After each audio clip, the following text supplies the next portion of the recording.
Oh, moi aussi. Ouais. Allez.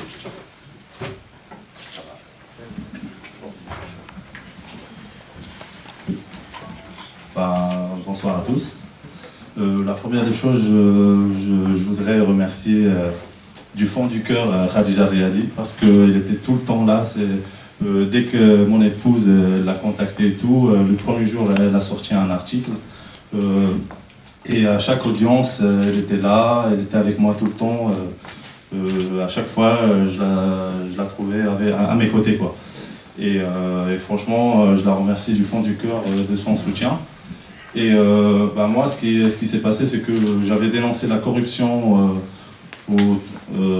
autour du palais royal, surtout le secrétaire particulier du roi, Mounir Majidi. Et tout ça parce que j'avais réclamé mes droits de sportif. Moi, je suis champion du monde de boxe thaï. J'ai représenté le Maroc, j'ai levé son drapeau fièrement et tout. Et comment ils m'ont remercié, c'était le 27 septembre 2010. J'arrive à l'aéroport de Rabat. Ils m'ont accueilli, ils m'ont enlevé. J'étais enlevé, séquestré, torturé. Ils m'ont bandé les yeux dans la voiture, c'était dans le tarmac. Ils m'ont emmené à Témara. J'ai subi 4 jours de torture. 4 jours, c'est-à-dire 96 heures, c'est vraiment sans arrêt, privation de sommeil, de nourriture, de l'eau. J'étais électrocuté, suspendu, tabassé, tout. Et après, ils m'ont fait un procès inéquitable, comme quoi j'ai escroqué deux pauvres types qui voulaient venir en France, soi-disant, qui ne se sont jamais présentés, je ne les ai jamais vus. Et voilà, ils m'ont jugé 3 ans de prison ferme. Et j'ai passé 18 mois de prison. Je suis resté 6 mois au début dans la prison de Salé-Zaki. Et le reste était dans la prison de Roumanie, qui se trouve dans la campagne, à 100 km de Rabat. Et là, c'était vraiment la pire prison au monde, je peux dire, parce qu'on était 50 personnes dans un 40 mètres carrés. Il n'y avait pas d'eau, il y avait 1 heure d'eau par jour. Il n'y a pas de douche, il n'y a rien du tout. Les gens, ils ont des tiques, des poux dans leur peau et tout. Et ils sont tous scarifiés. Tu passes ta journée à éviter les bagarres. Déjà, tu arrives, il y a des milliers de cafards et tout. Tout simplement, tu te transformes en un animal, tu deviens un animal là-bas et tout. Et c'est ça. Et après, j'étais gracié le jour de mon anniversaire, le 4 février 2012, par soi-disant le fameux roi, là. Le roi des droits de l'homme. Voilà. C'est ça le Maroc, c'est ça le Maroc de Mohamed VI, c'est ça la démocratie. Il n'y a que la torture, la répression. Si on réclame le droit et tout, on se retrouve, on se fait torturer et on se retrouve en prison. Voilà. Comment ? Oui, j'étais torturé au centre de Témarin. Et ça, comment je l'ai su ? Parce qu'il y avait des gardiens qui étaient en train de... Pas des gardiens, c'était les tortionnaires. Parce que les équipes, ils changent, je sais pas, tous les 6 heures ou tous les 8 heures. Parce qu'après, j'avais pas la notion d'heure. Et il y avait un qui arrivait soi-disant en retard, et son ami, ils se nomment tous entre eux le Hajj, ils s'appellent le Hajj. Entre eux, voilà, ils sont tous des Hajj. Voilà, voilà, c'est la Mecque là-bas, c'est la Mecque. Voilà, et après, il lui a dit, comme quoi, t'es arrivé en retard, il lui a dit, bon, non, c'est pas de ma faute parce que la voiture, elle est tombée en panne. Heureusement, je suis arrivé à Souak Salam. Et les gens qui connaissent un peu Rabat, Témara, Souak Salam, c'est à Khaled, c'est à côté de Témara. Il lui a dit, il fallait 20 minutes de marche pour arriver. Et aussi, il lui a dit qu'il y a un bus, après j'ai vérifié que c'était un bus qui passait par là-bas, c'était le 57. Il passe devant, il passe devant la ceinture verte. Ils sont pas si intelligents, finalement. Voilà, là c'était ça, c'est ça le Maroc. Quand on dénonce la corruption, quand on parle il ne faut pas toucher l'entourage du roi, il ne faut pas toucher le roi et tout ça parce que voilà, j'ai dénoncé la corruption et j'avais fait une manifestation devant le château de Bey, là où il y avait le roi. Et c'est là où il y avait le secrétaire particulier Mounir Majidi, il m'a menacé, et le garde du corps Aziz Jaïdi aussi, voilà, c'était ça. Bon.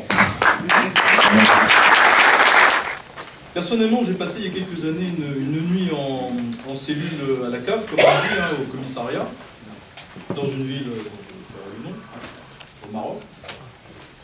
Et j'ai assisté bon, d'abord au mélange des mineurs avec des adultes, ce qui était un peu étrange. Et puis au passage à tabac bien régulier devant tous les prisonniers, un pauvre type qui est rentré là, bon, qui effectivement était dans un état un petit peu... je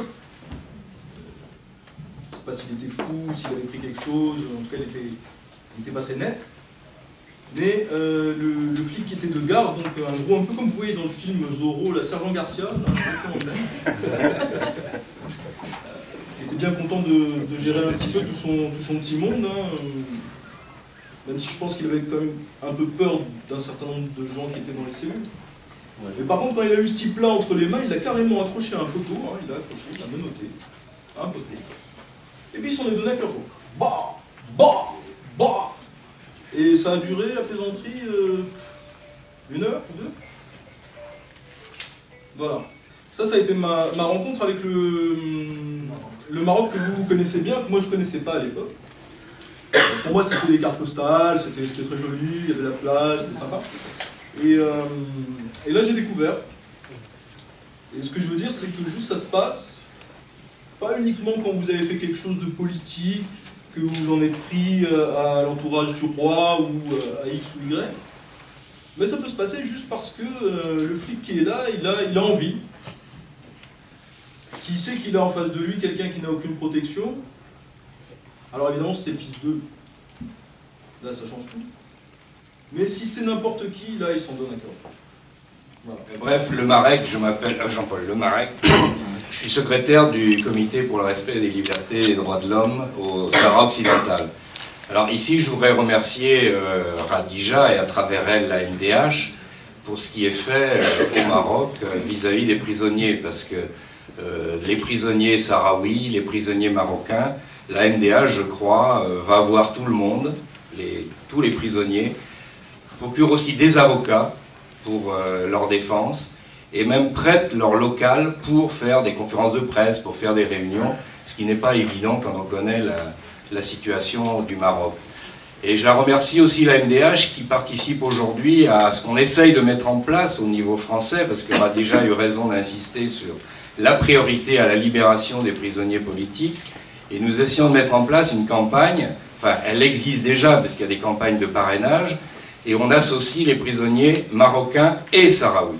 C'est-à-dire de mener une campagne, aussi bien pour tous les prisonniers qui sont au Maroc, dans les prisonniers du Maroc et du Sahara occidental, que ce soit à Salé, que ce soit à Laayoune, que ce soit ailleurs.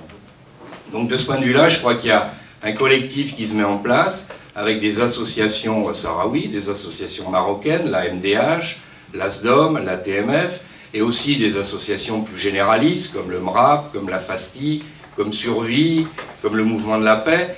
Donc de ce point de vue-là, je crois que c'est important qu'on arrive tous ensemble à mener ces actions.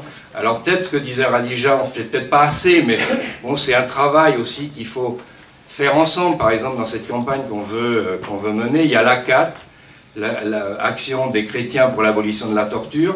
Donc c'est des associations généralistes qui ne sont pas non plus, disons, habituées à ce type d'action, mais qui les mènent et qui ont des atouts, qui ont aussi une expérience. Mais je voudrais pour finir parler un peu de la situation en France, parce que je suis français, je vis en France, et je trouve qu'aujourd'hui en France, que ce soit la politique du gouvernement ou des médias, quand on parle du Maroc, c'est un peu le blackout, c'est un peu l'omerta. On peut parler des droits de l'homme dans le monde entier. Vous avez ici des droits de l'hommistes professionnels qui vont parler des droits de l'homme à 3000, 10 000 km, mais à 2 heures de Paris, ils ne savent jamais en parler. Et ça, je crois qu'il faut le dénoncer et agir tous ensemble, là aussi pour que ça change. Bonsoir. Nous parlons au nom du secrétariat international de la Confédération nationale du travail, de la CNT. Donc on tient bien sûr à remercier ce soir la MDH avoir organisé cette soirée et à saluer notre camarade de lutte, Khadija Riadi. La MDH, on est en contact depuis un moment, que ce soit au Maroc ou en France, et on soutient les actions qui sont menées. Comme on le sait, le Marzen use de tous les moyens répressifs pour faire taire le peuple qui est en lutte, que ce soit les habitants, les syndicalistes, les chômeurs, les étudiants, qui sont dans la construction finalement d'un rapport de force par la base pour de meilleures conditions de vie, pour une justice sociale.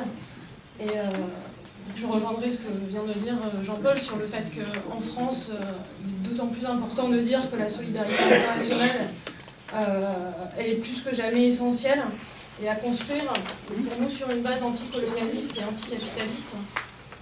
Et à rappeler à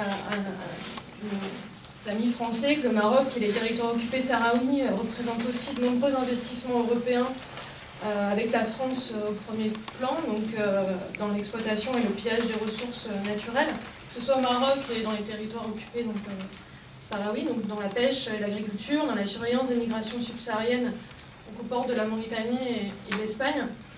Donc c'est pour nous ici d'autant plus qu'il faut dénoncer et attaquer les alliés du royaume chérifien, le pouvoir français d'ailleurs en première ligne, et ce malgré les pressions, intimidations, sabotages, des réunions publiques par les sbires du pouvoir, comme on a pu le voir pour l'organisation de cette soirée là ce soir. Donc on restera bien sûr aux côtés de la MDH et des associations marocaines dans la lutte pour une justice sociale, pour les droits humains, etc.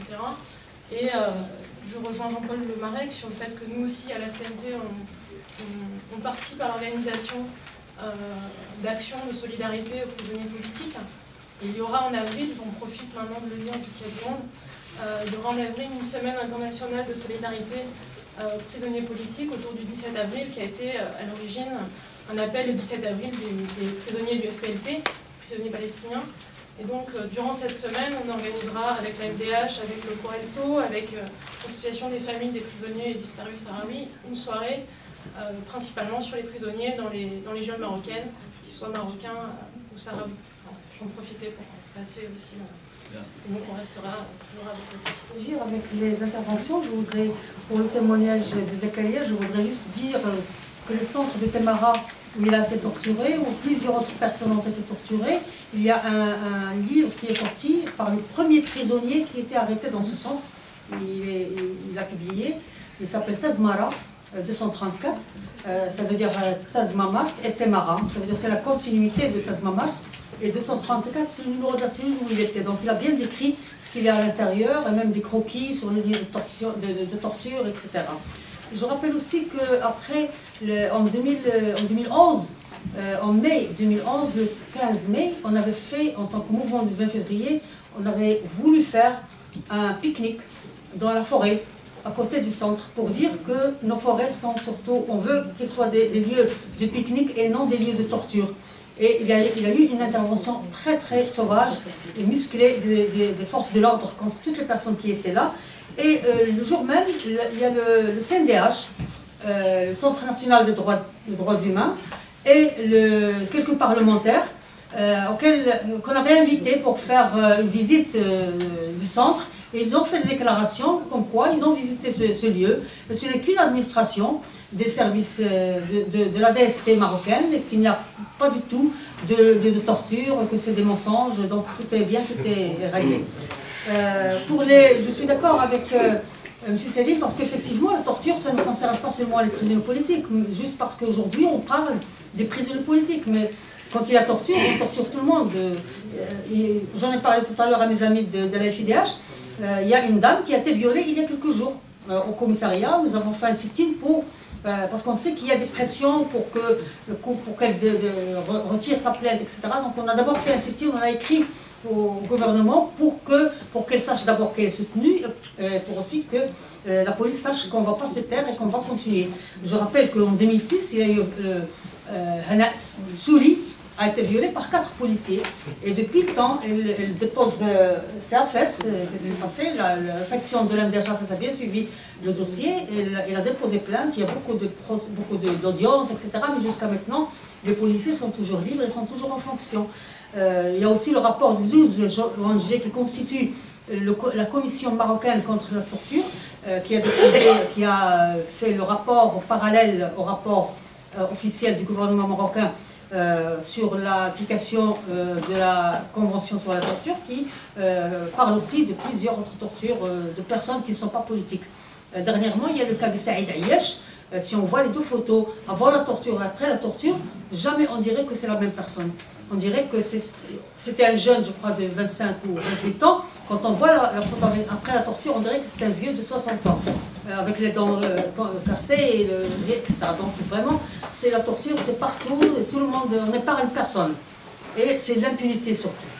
La responsabilité de la France, oui, il y a la responsabilité de la France parce qu'il y a des intérêts et il y a la priorisation des intérêts commerciaux, des intérêts politiques et des intérêts économiques avant les droits humains, avant les principes que la France est connue historiquement de les avoir défendus. Mais on fait très bien la différence, bien sûr, entre le gouvernement français et les démocrates français qui soutiennent bien nos luttes avant et aujourd'hui aussi.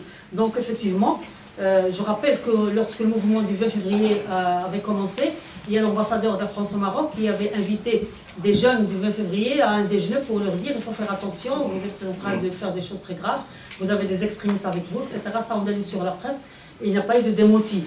Il y a plein d'autres choses. Juste après le discours du 9 mars, il y a l'ancien président de la France qui déclare que c'est une constitution formidable, que c'est très bien, donc que c'est à lui qu'elle a à être appliquée, pas aux Marocains.